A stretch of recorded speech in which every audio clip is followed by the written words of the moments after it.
Hello guys, welcome back to my channel. मैं निशा। आज मैं आप लोगों के लेके आई हूँ जो लोग भी बिहार पुलिस या फिर बीपीएससी 4.0 या फिर अदर एग्ज़ाम की रेलवे की तैयारी कर रहे हैं 2025 के एग्ज़ाम की। तो उनके लिए मैं आप लोगों के लूसेंट के सामान्य ज्ञान, जिसमें संभावित प्रश्नों के लिए है न्यू एडिशन आपका 2024 के मैंने सीरीज़ स्टार्ट की, जिसमें आप लोगों की 7 क्लासेस हो चुकी हैं। और आज मैं लेकर आई हूँ क्लास 8, जिसमें हम आज पढ़ेंगे मौर्यकाल। तो वीडियो में बने रहिएगा और इनको हम एक ही वीडियो में कंप्लीट करेंगे, ताकि आप लोग देखिए, आप लोग जिन लोगों के पास देखिए एक ही सब्जेक्ट आप लोगों को नहीं पढ़ना होता, आप लोगों को अलग अलग सब्जेक्ट भी पढ़ने होते हैं। और ये मैं सामान्य ज्ञान इसलिए लेकर आई हूँ ताकि आप लोग, हो सकता है वो थ्योरी वाली बुक से इतना जल्दी नहीं कंप्लीट कर पाएँ, लेकिन इसमें वो क्वेश्चंस भी आप लोगों को दे रखे हैं जो अदर एग्जाम में आपके पूछे भी गए हैं। और ये भी आपको पता चल जाएगा कि क्वेश्चन जो है किस टॉपिक से कैसे पूछे जाते हैं। तो वीडियो में लास्ट तक बने रहिएगा और इनको बहुत ही जल्दी कंप्लीट कीजिएगा। आपके 40 से 30 मिनट लगेंगे, आपकी वीडियो कंप्लीट हो जाएगी। तो यहाँ पर हम आज मौर्यकाल को कंप्लीट करेंगे। तो चलिए स्टार्ट करते हैं। और जिन लोगों ने वो वीडियोस मेरी नहीं देखी हैं तो वो भी चैनल पे जाकर देख सकते हैं। और आप लोगों को यहाँ पर कंप्लीट बुक मिल जाएगी। और डेली क्लासेस होती हैं रात शाम को 8 बजे। तो चलिए स्टार्ट करते हैं। यहाँ पे हम आज मौर्यकाल के बारे में पढ़े हैं। आप चाहे किसी भी एग्जाम की तैयारी कर रहे हो, तो आप तो जानते हैं कि लूसेंट आपका हर जगह पूछा जाता है। तो यहाँ पे हम मौर्यकाल को पढ़ेंगे। तो चलिए देखते हैं यहाँ पे मौर्यकाल। यहाँ पे हम सबसे पहले मौर्यकाल के टाइम पीरियड को देखें। तो इसका जो मौर्यकाल का टाइम है वो आपका कितना है, 322 से 322 ईसा पूर्व से 185 ईसा पूर्व है। कितना है, 185 ईसा पूर्व है। ओके।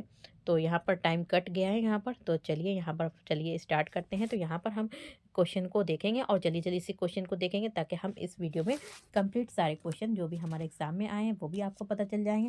क्योंकि ये क्वेश्चन जो है वो आपकी यूपीपीसीएस के लिए, यूपीएससी के लिए हैं, और आपके आरएस, आरटीएस, तो सभी के लिए पूछे गए हैं। और यूपीपीसीएस में पूछा गया, आरआरबी, एसएससी, किसी भी आपकी भी आप एग्ज़ाम की तैयारी कर रहे हैं। तो चलिए देख लेते हैं इन क्वेश्चंस को भी। यहाँ पे सबसे पहले अगर हम बात करें कि हम क्या पढ़ रहे हैं, आप लोगों का मौर्यकाल पढ़ रहे हैं, ठीक है। तो मौर्यकाल को कंप्लीट करेंगे, तो वीडियो में लास्ट तक बने रहिएगा। सबसे पहले हमारा क्वेश्चन है, चाणक्य का अन्य नाम क्या था। देखिए, एक तो चाणक्य था और दूसरा नाम इनका क्या था। तो चाणक्य का अन्य नाम जो था वो क्या था, विष्णु गुप्त था। क्या था, विष्णुगुप्त था। और नेक्स्ट क्वेश्चन यहाँ पे हम देखते हैं, क्वेश्चन नंबर 2 को देखते हैं। निम्नांकित में से किसकी तुलना मैकियावेली के प्रिंस से की जाती है। देखिए, मैकियावेली के प्रिंस से किसकी तुलना की जाती है। जहाँ पे 4 लोग दे रखे हैं, तो किसकी तुलना की जाती है। तो यहाँ पर जो की जाती है वो किसी कौटिल्य के अर्थशास्त्र की जो तुलना की जाती है वो किसकी की जाती है, मैकियावेली के प्रिंस से की जाती है। नेक्स्ट क्वेश्चन है यहाँ पर, क्वेश्चन नंबर 3 है, वो शासक कौन था जिसने राज सिंहासन पर बैठने के लिए अपने बड़े, यहाँ पे कह रहे हैं कि अपने बड़े भाई सुसीम की हत्या की थी। देखिए, सुसीम की हत्या की थी, किसने की थी। तो ये जो हत्या की थी वो अशोक ने की थी। किसने, अशोक ने की थी। और नेक्स्ट सॉरी, तो नेक्स्ट यहाँ पे क्वेश्चन देखते हैं। तो देखिए, ये भी एसएससी के लिए इंपॉर्टेंट है। और नेक्स्ट क्वेश्चन है, यहाँ पे कह रहे हैं कि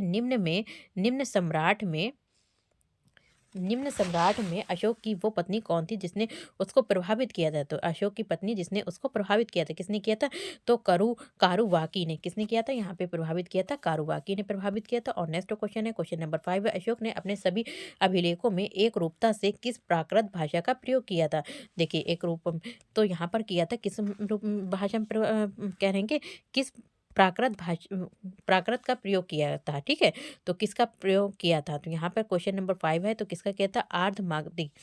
और नेक्स्ट क्वेश्चन है, बिंदुसार ने विद्रोहियों को कुचलने के लिए अशोक को कहाँ भेजा था। तो ये जो भेजा था वो आपका कहाँ भेजा था। तो ये भेजा था, तक्षशिला भेजा था। कहाँ, तक्षशिला भेजा था। नेक्स्ट क्वेश्चन देखते हैं, क्वेश्चन नंबर 7, निम्नलिखित में से वो व्यक्ति कौन था जिसका नाम देवान पियादशी था। पियादशी भी था। किसका, देवान पियादशी। यहाँ पे कह रहे हैं कि जैसे कि अशोक का नाम था, चंद्रगुप्त का था, या फिर गौतम बुद्ध, या फिर महावीर का था। तो किसका नाम था। तो यहाँ पर था, वो किसका था। तो यहाँ पर जो नाम था वो किसका था, अशोक का नाम था। अशोक का नाम क्या था, देवान पियादशी भी था। और नेक्स्ट क्वेश्चन है, क्वेश्चन नंबर 8 को देखते हैं। निम्नलिखित में से प्राचीनतम राजवंश कौन सा है। तो प्राचीनतम जो राजवंश था वो कौन सा है, मौर्य। तो मौर्य क्या है, आपका प्राचीनतम राजवंश है। फिर नेक्स्ट क्वेश्चन देखते हैं 9, कौटिल्य चाणक्य किसका प्रधानमंत्री था। देखिए कौटिल्य या फिर चाणक्य जो था वो किसका प्रधानमंत्री था, जैसे कि चंद्रगुप्त सेकंड का, चंद्रगुप्त मौर्य का, अशोक का, या फिर यहाँ पे कह रहे हैं कि अजातशत्रु का। तो किसका था, तो क्वेश्चन नंबर 9 है, तो ये जो था वो किसका था, चंद्रगुप्त मौर्य का था। किसका, चंद्रगुप्त मौर्य का था। और नेक्स्ट क्वेश्चन है यहाँ पे कह रहे हैं कि कलिंग विजय के उपरांत अशोक महान ने निम्नलिखित किस धर्म को अंगीकार कर लिया था। तो किस धर्म को कह रहे हैं कि अंगीकार कर लिया, तो ये किया था बौद्ध धर्म को। किसे, बौद्ध धर्म को किया था। और फिर नेक्स्ट क्वेश्चन देख लेते हैं, चंद्रगुप्त के शासन विस्तार में किसने मुख्य रूप से मदद की थी। तो चंद्रगुप्त के शासन विस्तार में किसने सबसे पहले कह रहे हैं कि मुख्य रूप से मदद की, तो किसने की थी, जैसे कि यहाँ पे शुद्धोधन है, उपागुप्त है, उमागुप्त है, चाणक्य है, और कौन सा आपका शूद्रक है। तो किसने की थी यहाँ पर जो मदद की थी वो किसने की थी, तो यहाँ पे जो मदद की थी वो किसने की थी, चाणक्य ने की थी। किसने की थी, चाणक्य ने की थी। नेक्स्ट क्वेश्चन देखते हैं, सांची किस कला व मूर्ति कला का निरूपण करता है। तो सांची जो है किस कला का, या फिर क्या कह रहे हैं किसका निरूपण करता है, तो किसका निरूपण करता है, तो यहाँ पे जो निरूपण करता है क्वेश्चन नंबर 12 में, तो किसका करता है, बौद्ध का निरूपण करता है। नेक्स्ट क्वेश्चन देखिए 13 क्वेश्चन आपका रह गया है, तो हम क्वेश्चन नंबर 14 को यहाँ पर देखेंगे। तो क्वेश्चन नंबर है यहाँ पर आपका 14 है, मौर्य साम्राज्य की स्थापना किसने की थी। तो यहाँ पे क्वेश्चन नंबर 14 का जो आंसर आ जाएगा आपका मौर्य वंश। तो मौर्य साम्राज्य की जो स्थापना की थी वो चंद्रगुप्त मौर्य ने की थी। फिर आ जाता है क्वेश्चन नंबर 15 आपका, कह रहे हैं कि क्वेश्चन नंबर, मौर्य साम्राज्य में प्रचलित मुद्रा का नाम क्या था। देखिए मौर्य साम्राज्य के समय, जिस टाइम मौर्य का पीरियड था, तो उस समय जो कौन सी मुद्रा चलती थी उसका नाम बताना है। तो कौन सी मुद्रा चलती थी, यहाँ पे जो मुद्रा चलती थी वो पड़ चलती थी। कौन सी, पड़ मुद्रा चलती थी। नेक्स्ट क्वेश्चन है क्वेश्चन नंबर 16, निम्नांकित में से कौन मौर्य वंश का शासक नहीं था। तो मौर्य वंश का जो शासक नहीं था, क्वेश्चन नंबर 16 है, तो अजातशत्रु मौर्य वंश का शासक नहीं था। फिर देखते हैं क्वेश्चन नंबर 17 को देखते हैं, निम्नलिखित में से अशोक का उत्तराधिकारी कौन था। तो जो अशोक का उत्तराधिकारी था वो कौन था, तो क्वेश्चन नंबर है 17, तो आंसर कौन सा है आपका, कुणाल। तो कुणाल जो था वो अशोक का उत्तराधिकारी था। नेक्स्ट क्वेश्चन है क्वेश्चन नंबर 18 है, मुद्रा राक्षस का लेखक निम्नलिखित में से कौन था। तो मुद्रा राक्षस का जो लेखक था वो कौन था, यहाँ पे क्या है, विशाख दत्त। तो विशाख दत्त कौन था, मुद्रा राक्षस का लेखक था। नेक्स्ट क्वेश्चन को देखते हैं, क्वेश्चन नंबर हम 19 को देखते हैं। तो देखिए यहाँ पे क्वेश्चन नंबर है आपका 19। तो यहाँ पे करेंगे विशाखा दत्त के प्राचीन भारतीय नाटक मुद्रा राक्षस की विषय वस्तु है। तो मुद्रा राक्षस की जो विषय वस्तु है वो आपकी क्या है। तो क्वेश्चन नंबर आपका 19 का आंसर हो जाएगा आपका डी, चंद्रगुप्त मौर्य के समय में राज दरबार की दुर्भिसंधियों के बारे में। फिर आ जाता है नेक्स्ट क्वेश्चन है 20 है, मालवा गुजरात एवं महाराष्ट्र किस शासक ने पहली बार जीते। देखो मालवा गुजरात एवं महाराष्ट्र कह रहे हैं कि कौन से शासक ने जो था पहली बार जीते थे। तो किस शासक ने जीते थे, तो यहाँ पर जो जीते थे वो किसने जीते थे, तो यहाँ पे चंद्रगुप्त मौर्य ने जीते थे। किसने, चंद्रगुप्त मौर्य ने जीते थे। नेक्स्ट क्वेश्चन है यहाँ पे क्वेश्चन 21, किसने सहिष्णुता, उदारता और करुणा के चित्रविद त्रिविध आधार पर राजवंश की स्थापना की थी। तो किसने की थी, तो यहाँ पे क्वेश्चन नंबर 21 भी हो गया, 20 का हो गया। देखिए 20 का आपका डी हो गया, और 21 का जो है आपका आंसर कौन सा है, ए, अशोक।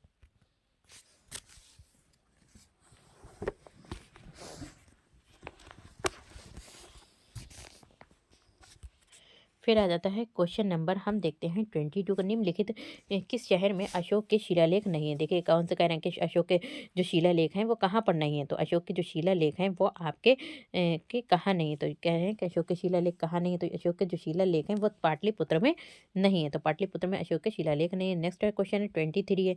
तो क्वेश्चन नंबर 23 क्या है, अर्थशास्त्र का लेखक समकालीन था। तो अर्थशास्त्र का जो लेखक समकालीन थे वो कौन थे, तो वो चंद्रगुप्त का था। नेक्स्ट क्वेश्चन है 24, नंद वंश के पश्चात मगध पर किस राजवंश ने शासन किया था। देखिए कह रहे हैं कि नंद वंश के बाद जो था मगध पर किस राजवंश ने शासन किया था। तो मगध पर जो शासन किया था वो मौर्य वंश ने शासन किया था। नेक्स्ट क्वेश्चन है, मौर्य काल में शिक्षा का सर्वाधिक प्रसिद्ध केंद्र था। मौर्य काल में शिक्षा का सबसे प्रसिद्ध जो केंद्र था वो कौन था। तो ये जो था सबसे प्रसिद्ध केंद्र था तक्षशिला। कौन सा, तक्षशिला था। फिर आता है नेक्स्ट, मेगास्थनीज की पुस्तक का नाम क्या है। देखिए मेगास्थनीज की जो पुस्तक है उसका नाम क्या था। तो मेगास्थनीज की जो पुस्तक थी वो क्या थी, इंडिका। क्या थी, इंडिका थी। इंपॉर्टेंट क्वेश्चन है। और नेक्स्ट क्वेश्चन है आपका, जिसके ग्रंथ में चंद्रगुप्त मौर्य का विशिष्ट रूप से वर्णन हुआ है वो है। देखिए, जिसके ग्रंथ में चंद्रगुप्त मौर्य का वर्णन जो है वो किस में हुआ है, तो वो बताना है। ठीक है आपको। तो क्वेश्चन नंबर 27 है। तो ये जो हुआ है वो आपका विशाखा दत्त में हुआ है। कहाँ? Vishakha Datta, C option right हो जाएगा। और नेक्स्ट क्वेश्चन, वो स्त्रोत जिसमें पाटलिपुत्र के प्रशासन का वर्णन उपलब्ध है वो है क्या है, तो वो क्या है, तो वो क्वेश्चन नंबर 28 है। वो जो है वो क्या है? इंडिका है। ठीक है, तो इंडिका में दे रखा है पाटलिपुत्र के प्रशासन का वर्णन उपलब्ध है। क्वेश्चन नंबर है आपका 28। क्वेश्चन नंबर 29 को देखते हैं कि अशोक के शिलालेख में प्रयुक्त भाषा कौन सी थी। देखिए, अशोक के जो शिलालेख है उसमें जैसे कि कह रहे हैं कि संस्कृत भाषा है, प्राकृत भाषा है, पाली या फिर हिंदी है। तो अशोक के शिलालेख में जो भाषा है वो आपकी कैसी? प्राकृत भाषा है। कौन सी? प्राकृत भाषा है। और नेक्स्ट क्वेश्चन यहाँ पे देखते हैं, क्वेश्चन नंबर 30, निम्नलिखित में से किस मौर्य राजा ने दक्कन की विजय प्राप्त की थी। तो दक्कन की विजय जो प्राप्त की थी किस मौर्य राजा ने की थी। तो क्वेश्चन नंबर आपका क्या है? 30 है। तो क्वेश्चन नंबर 30 को हम देखते हैं किसने की थी? चंद्रगुप्त ने की थी। किसने? चंद्रगुप्त ने की थी। और नेक्स्ट क्वेश्चन है मेगास्थनीज ने, 31 है, मेगास्थनीज ने भारतीय समाज को कितनी श्रेणियों में विभाजित किया। तो मेगास्थनीज ने भारतीय श्रेणी को मेगास्थनीज ने भारतीय समाज यानी कि जो इंडियन सोसाइटी थी उनको कितने भागों में बांटा था, तो मेगास्थनीज ने उनको 7 श्रेणियों में बांटा था। नेक्स्ट क्वेश्चन है, यहाँ पे कह रहे हैं कि क्वेश्चन नंबर 31 हो गया। क्वेश्चन नंबर 32, कौटिल्य के अर्थशास्त्र में किस पहलू पर प्रकाश डाला जाता है। तो देखिए, कौटिल्य के जो अर्थशास्त्र है वहाँ पर सबसे पहले जो प्रकाश डाला जाता था वो किस पे डाला जाता था। अब जैसे कि आर्थिक जीवन पे डाला जाता है जैसे, लेकिन पहले जो डाला जाता था वो किस पर डाला जाता था। क्वेश्चन नंबर है आपका 32। तो ये पहले राजनीतिक नीतियों पर डाला जाता था। नेक्स्ट क्वेश्चन, निम्न में से कौन सा क्षेत्र अशोक के साम्राज्य में सम्मिलित नहीं था। जैसे कि अफगानिस्तान है, बिहार है, श्रीलंका है, कलिंग है। तो कौन सा क्षेत्र नहीं क्या था? सम्मिलित नहीं था। तो क्वेश्चन नंबर 33 है। तो सम्मिलित नहीं था कौन सा? श्रीलंका। नेक्स्ट क्वेश्चन 34 है, पाटलिपुत्र को किस शासक ने सर्वप्रथम अपनी राजधानी बनाई। तो उनको क्वेश्चन नंबर 34 को किसने? चंद्रगुप्त मौर्य। फिर आ जाता है नेक्स्ट क्वेश्चन है आपका क्या है? पाटलिपुत्र में स्थित चंद्रगुप्त का महल मुख्यतः बना था। देखिए, पाटलिपुत्र में स्थित पाटलिपुत्र जो है वहां पर चंद्रगुप्त का जो महल बना था, कह रहे हैं कि वो किस चीज का बना हुआ था। तो ये जो महल बना था वो किसका बना था? लकड़ी का बना था। फिर देखते हैं, देखिए इंपॉर्टेंट क्वेश्चन है बीपीएससी के लिए भी। और नेक्स्ट क्वेश्चन है 36 है, बाबर की गुफाओं का उपयोग किसने आश्रय गृह के रूप में किया था। देखिए, जो बाबर की गुफाएं थी उनका यूज़ किया था आश्रय यानी कि वहां पर रुकने के लिए किया था। किसने किया था? आजीविकों ने किया था, जैसे थारुओं ने किया था, जैनों ने, या फिर तांत्रिकों ने किया था। तो किसने किया था? यहाँ पे क्वेश्चन नंबर 36 है। तो यहाँ पर जो किया था वो किसने? आजीविकों ने किया था। किसने किया था? आजीविकों ने किया था। और नेक्स्ट क्वेश्चन देखते हैं 37 है, किस अभिलेख से ये साबित होता है कि चंद्रगुप्त का प्रभाव पश्चिम भारत तक फैला हुआ था। किस अभिलेख से प्रभावित होता है? साबित होता है, जैसे कि कलिंग के अभिलेख से, अशोक का गिरनार अभिलेख से। तो किससे होता है? 37 क्वेश्चन है। तो ये क्या है? रुद्र दमन के जूनागढ़ अभिलेख से ये पता चलता है कि यहाँ पे ये कि चंद्रगुप्त का प्रभाव पश्चिम भारत तक फैला हुआ था। नेक्स्ट क्वेश्चन 38, केवल वो स्तंभ जिसमें अशोक ने स्वयं को मगध का सम्राट सम्राट बताया। केवल वो स्तंभ जिसमें अशोक ने, कहना है कि स्वयं को, खुद को मगध का सम्राट बताया है। तो वो कहाँ पे बताया था? तो क्वेश्चन नंबर है आपका 38 तो बताया था भारबू स्तंभ में। और नेक्स्ट क्वेश्चन है यहाँ पे, इसको पढ़ते हैं। तो सूची फर्स्ट, सूची सेकंड से सम्मिलित करना है, तो सूचियों के सही सही उत्तर का चयन करना है। ठीक है, तो यहाँ पे सूची फर्स्ट दे रखी है, सूची आपकी सेकंड दे रखी है। और यहाँ पे फर्स्ट है, ये सेकंड है, चंद्रगुप्त P-80 और बिंदुसार सैंड्रोकोट्स, अशोक क्या है अमित्रघात, और चाणक्य विष्णुगुप्त। तो यहाँ पर चलिए देखते हैं क्वेश्चन नंबर 39 को। तो राइट ऑप्शन को देख लेते हैं पहले। तो राइट ऑप्शन कौन सा है? आपका सी है। तो चलिए मैच करते हैं, फर्स्ट का सेकंड, फर्स्ट का सेकंड, और थर्ड का सेकंड का थर्ड, सेकंड का थर्ड, और थर्ड का फर्स्ट, ऑफ डी का हो जाएगा आपका फोर्थ। तो क्वेश्चन नंबर हमारा 39 का भी हो गया, 39 का सी। अब देखते हैं क्वेश्चन नंबर 40 को। प्रथम भारतीय साम्राज्य स्थापित किया गया, प्रथम भारत पहला भारतीय जो साम्राज्य स्थापित किया गया, तो ये जो भारतीय साम्राज्य स्थापित किया गया था वो चंद्रगुप्त मौर्य द्वारा स्थापित किया गया था। नेक्स्ट क्वेश्चन है, उत्तरांचल में अशोक का एक शिलालेख स्थित है। तो उत्तरांचल में अशोक का जो एक शिलालेख स्थित है वो कहाँ पर स्थित है? तो वो स्थित है आपका जो है वो आपका क्वेश्चन नंबर 41 है, तो ये स्थित है आपका कालसी में। नेक्स्ट क्वेश्चन है, सांची का स्तूप किसने बनवाया था? देखिए सांची का जो स्तूप बनवाया था वो किसने बनाया? तो अशोक ने बनवाया था। और नेक्स्ट क्वेश्चन है, अशोक के शिलालेखों को पढ़ने वाला प्रथम अंग्रेज का। देखिए जो अशोक के शिलालेख थे तो उनको पहला पढ़ने वाला पहला अंग्रेज कौन था? तो ये कौन अशोक के शिलालेख को जो पढ़ा था, अंग्रेज ने एक पढ़ा था, तो वो कौन अंग्रेज था जिसने अशोक के शिलालेखों को पढ़ा था? तो इसने ये किसने पढ़ा था अशोक के शिलालेखों? तो जेम्स प्रिंसेप प्रिंसेप ने।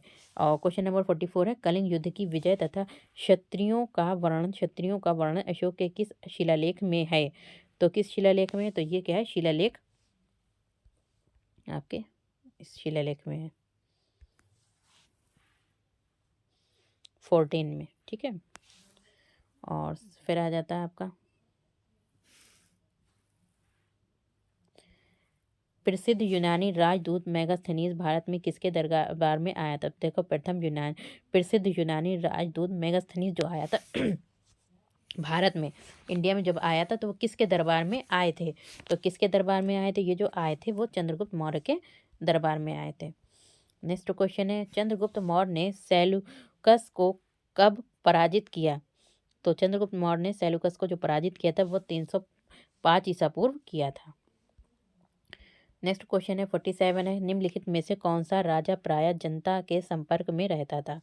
तो जनता के यानी कि जो भी ऑडियंस है, जनता है, उसके संपर्क में कौन सा राजा रहता था?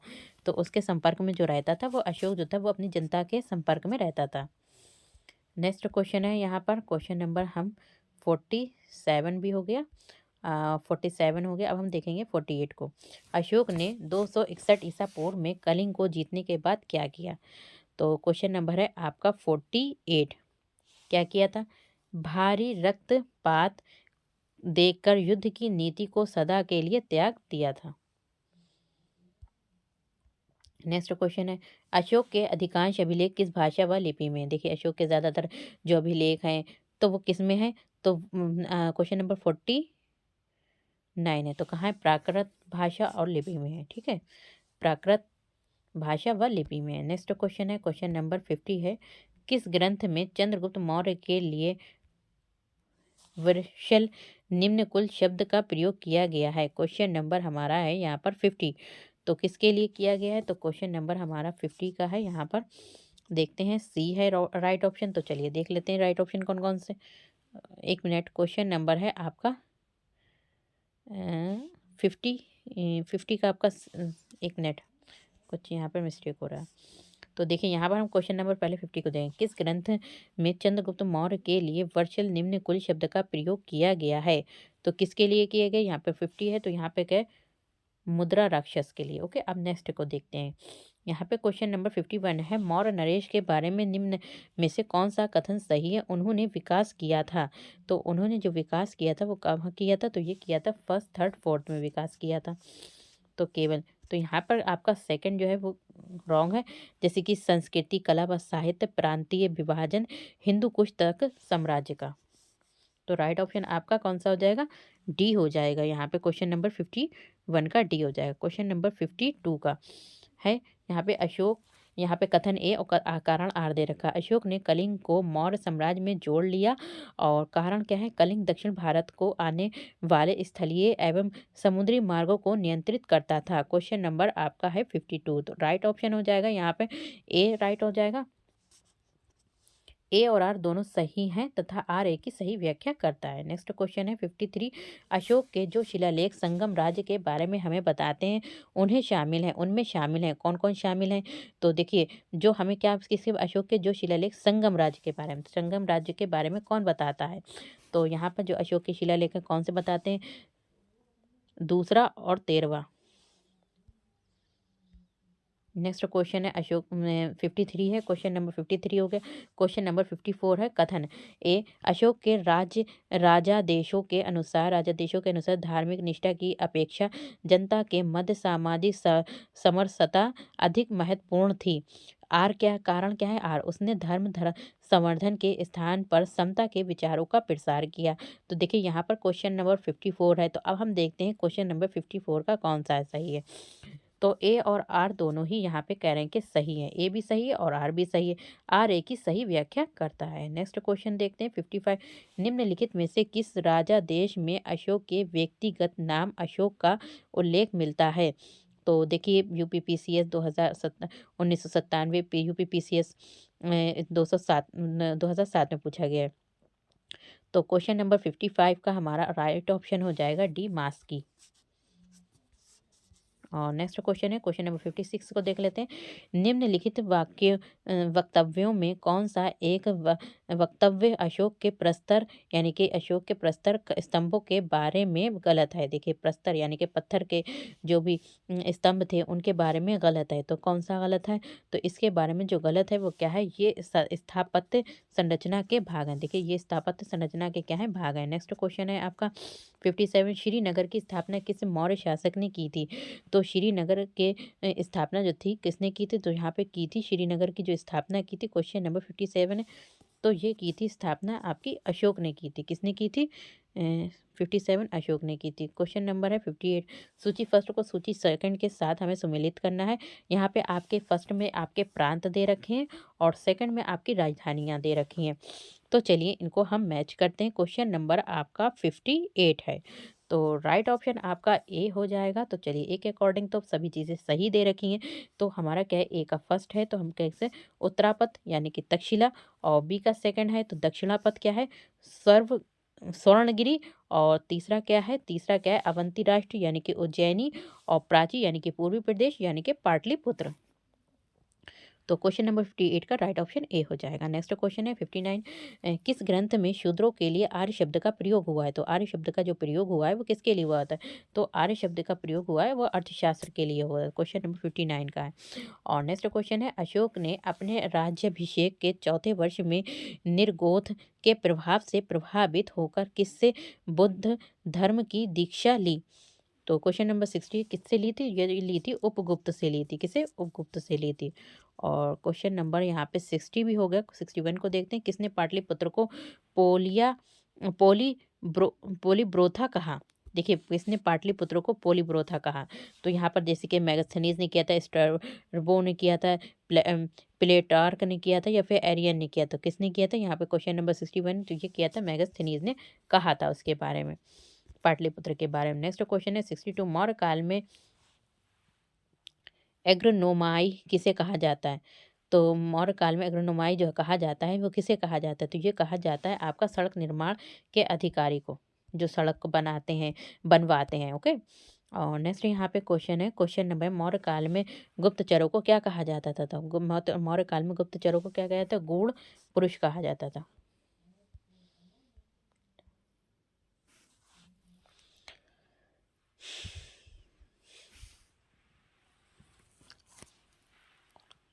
नेक्स्ट क्वेश्चन है आपका क्वेश्चन नंबर 64। श्रीलंकाई शासक ने अपने आप को मौर्य सम्राट अशोक के आदर्शों के अनुरूप ढालने की कोशिश की थी? तो ये जो की थी वो किसने की थी? तो क्वेश्चन नंबर है आपका 64। तो ये जो कोशिश की थी वो की थी तिस ने। क्वेश्चन नंबर 65 को देखते हैं। किस जैन ग्रंथ में चंद्रगुप्त मौर्य के जैन धर्म अपनाने का उल्लेख मिलता है?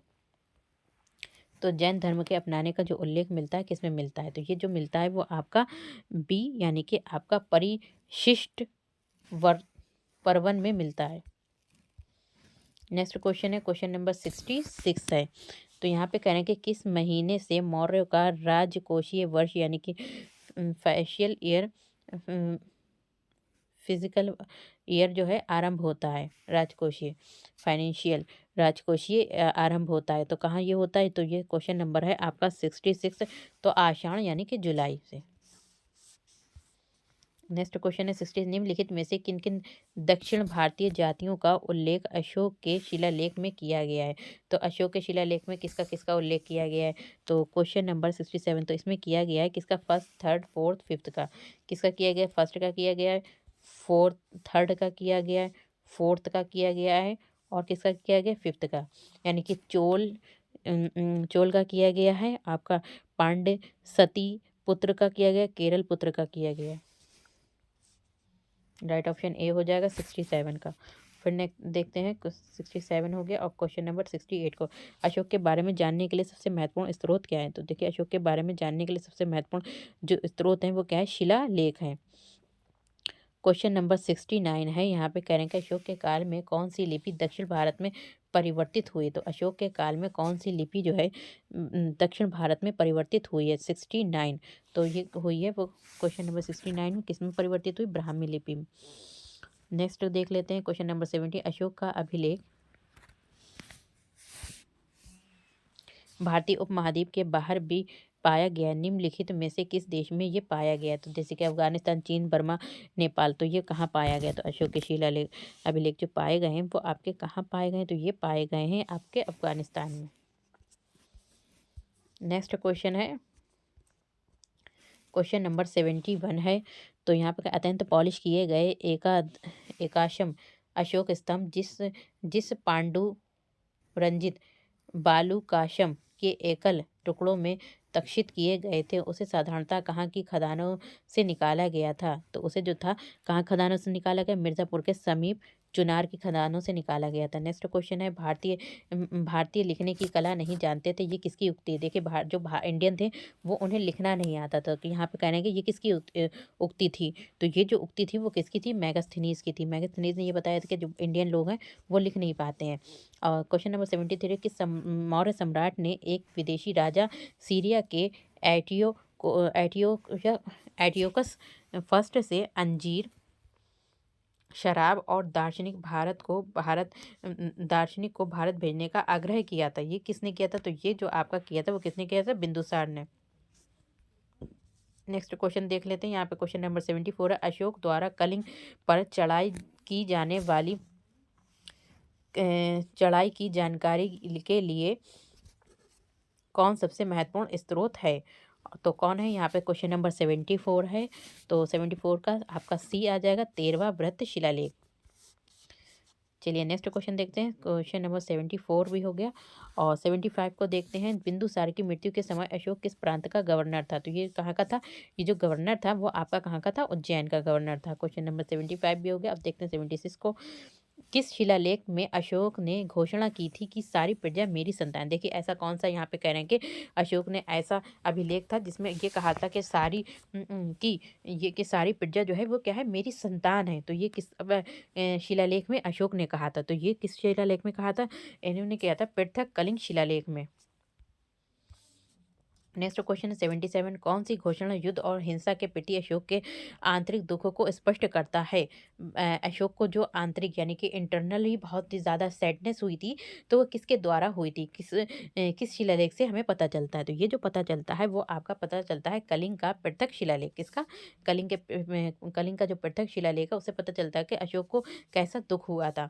और नेक्स्ट क्वेश्चन है 78 है, किस शिलालेख में अशोक की घोषणा ये घोषणा अंकित है कि किसी भी समय चाहे मैं खाता रहूं या रानी के साथ विश्राम करता रहूं या मैं अपने अंतःशाला में रहूं मैं जहाँ भी रहूं, मेरे महामात्य मुझे सार्वजनिक कार्य के लिए संपर्क कर सकते हैं। तो ये इन्होंने किस में कहा था। तो क्वेश्चन नंबर है आपका 78। तो ये कहा था आपका छठे शिलालेख में। किस में कहा था, ये तो छठे शिलालेख में कहा था।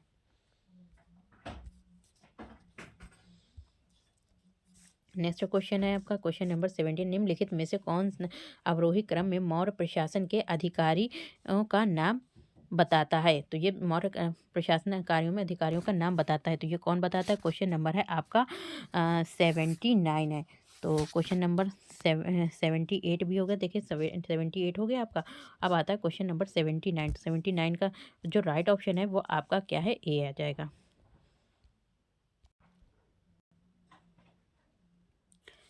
तो कौन है यहाँ पे, क्या है, प्रादेशिक है, राजू का है, युक्ता का है। नेक्स्ट क्वेश्चन देखते हैं, क्वेश्चन नंबर 80 विष्टि है। देखिए विष्टि क्या है, तो विष्टि आपका क्या है, बेगारी है। तो विष्टि क्या है, आपकी बेगारी है। और नेक्स्ट आपका क्वेश्चन है, क्वेश्चन नंबर 81 है।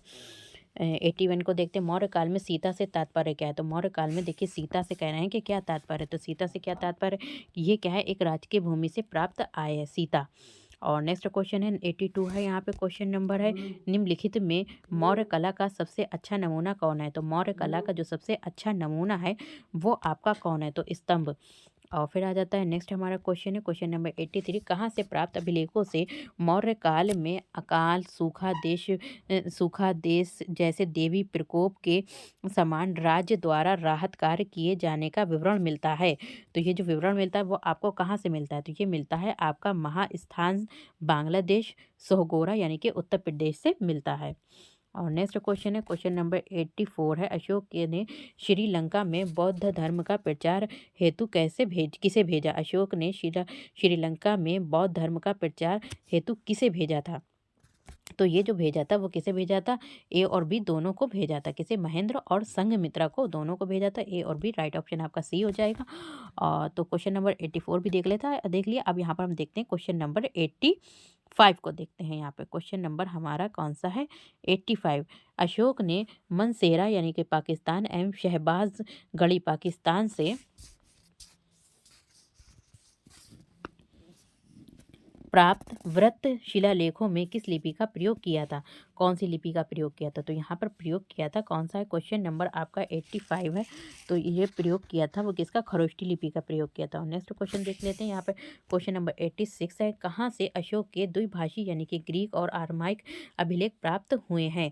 तो अशोक के दो भाषा के जो अभिलेख प्राप्त हुए हैं वो आपको कहाँ से प्राप्त हुए हैं, तो ये जो प्राप्त हुए हैं वो शरकुना कंधार से प्राप्त हुए हैं। कहाँ, शरकुना यानी कंधार से प्राप्त हुए। नेक्स्ट क्वेश्चन है, कौटिल्य द्वारा रचित अर्थशास्त्र कितने अधिकरणों में विभाजित था। देखिए कौटिल्य का अर्थशास्त्र था वो कितने भागों में विभाजित था, तो ये जो विभाजित था वो आपका 15 भागों में विभाजित था। तो कहाँ, 15 भागों में विभाजित था। और नेक्स्ट क्वेश्चन देख लेते हैं। यहाँ पर 88 अर्थशास्त्र में उल्लिखित सप्तांग में शामिल थे। तो सप्तांग यानी कि 7 जो चीज़ें जो है उनमें कौन कौन शामिल थे। तो 88 का क्वेश्चन हो जाएगा राइट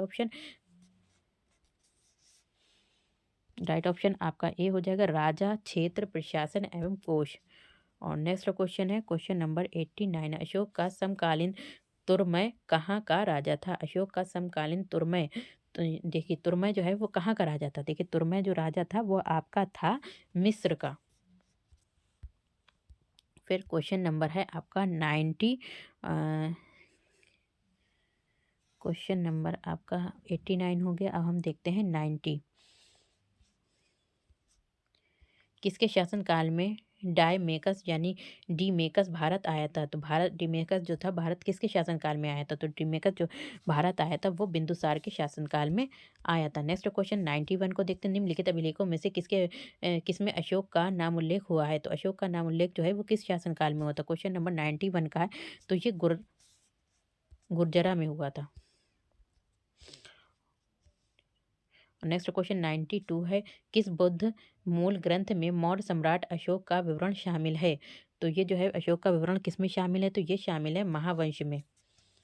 और यहाँ पर क्वेश्चन नंबर 93 को देखते हैं, निम्नलिखित में से किस उभारदार मूर्ति शिल्प शिलालेख अशोक के प्रस्तर रूप चित्र के साथ राणे अशोक यानी कि राजा अशोक उल्लेखित है। तो किसके साथ उल्लेखित है,